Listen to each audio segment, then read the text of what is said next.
আসসালামু আলাইকুম। আজ 18 মার্চ 2017 রোজ শনিবার।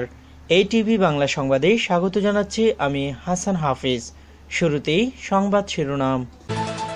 আরাকান ইস্যুতে নিরপেক্ষ তদন্ত দল পাঠাতে আহ্বান ইউরোপীয় ইউনিয়নের। আরাকানে হাসপাতাল স্থাপন করার উদ্যোগ ইন্দোনেশিয়ার। মংডুতে বিনা অপরাধে রোহিঙ্গাকে আটক করে পুলিশ টর্চার। এবং মালয়েশিয়ায় পাচারের সময় 27 রোহিঙ্গা উদ্ধার, আটক 2 পাচারকারী। শুনছিলেন শিরোনাম, এবারে বিস্তারিত।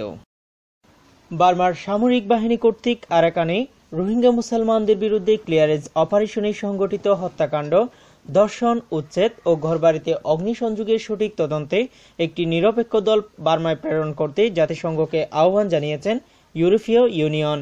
চলতি সপ্তাহের শুরুতে জেনেভায় অনুষ্ঠিত মানবাধিকার কমিশনের সভায় জাতিসংঘের রোহিঙ্গা বিষয়ক বিশেষ দূত মিস জিয়াং হেলি তার বার্মা ও বাংলাদেশ সফরে পর্যবেক্ষণকৃত রোহিঙ্গাদের অবস্থা তুলে ধরেন।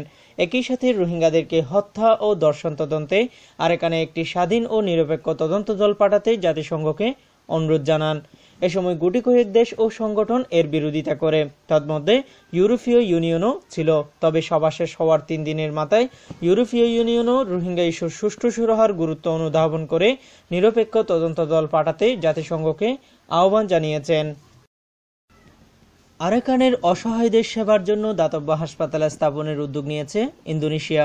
গতকাল দেশটির উপপররাষ্ট্রমন্ত্রী আব্দুর রহমান মোহাম্মদ ফাসির বিষয়টি নিশ্চিত করেছেন। ইন্দোনেশিয়া সরকার ও বেশ কিছু মানবাধিকার সংগঠনের সমন্বয়ে বার্মার আরাকান রাজ্যে 2টি দাতব্য হাসপাতাল তৈরির এই উদ্যোগে বাজেট হাতে নিয়েছে প্রায় 30 বিলিয়ন রিঙ্গিত। এছাড়া ইন্দোনেশিয়ার সাধারণ জনগণও আর্থিক অনুদান দেবে হাসপাতাল তৈরির কাজে। মোহাম্মদ ফাসির জানিয়েছেন, আরাকানের ব্যাপক বিরোধপূর্ণ এলাকাকে হাসপাতাল তৈরির জন্য বেছে নেওয়া হয়েছে। তিনি আরও জানান, বার্মার সরকার, মানবাধিকার সংগঠন ও বার্মার নাগরিকদের এ বিষয়ে এগিয়ে আসতে হবে।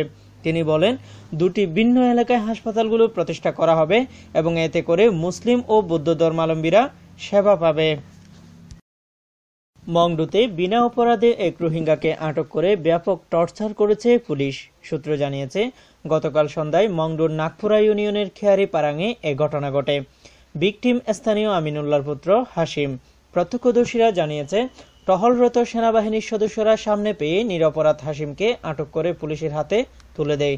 পুলিশ সদস্যরা তাকে ফাঁড়িতে নিয়ে ব্যাপক মারধর করেছে। কেন তাকে আটক করা হয়েছে পরিবারের সদস্যদের পক্ষ থেকে পুলিশের কাছে জানতে চাওয়ায় কোনো উত্তর দেয়নি পুলিশ। উপরন্তু আটক হাসিমের স্বজনদের হুমকি দিয়েছে পুলিশ। ব্যাংকক থেকে মালয়েশিয়ায় পাচারের সময় একটি মালবাহী ট্রাক থেকে 27 জন রোহিঙ্গাকে উদ্ধার করা হয়েছে। একই সাথে পাচার কার্যে জড়িত 2 জনকে আটক করেছে পুলিশ। সূত্র জানিয়েছে, নারাটিভাট এলাকায় একটি সীমান্ত চেকপোস্টে বড় আকারের একটি ট্রাকের ভিতর বন্দী অবস্থা থেকে 27 জন রোহিঙ্গাকে উদ্ধার করা হয়েছে। উদ্ধারকৃতদের মধ্যে নারী ও শিশুও রয়েছে। পুলিশ জানিয়েছে, এ ঘটনায় আদম পাচারে জড়িত থাকায় ট্রাক ড্রাইভার ও তার ছেলেকে আটক করা হয়েছে। পুলিশের জিজ্ঞাসাবাদে পাচারকারীরা জানিয়েছে, মালয়েশিয়া নিয়ে গিয়ে তাদেরকে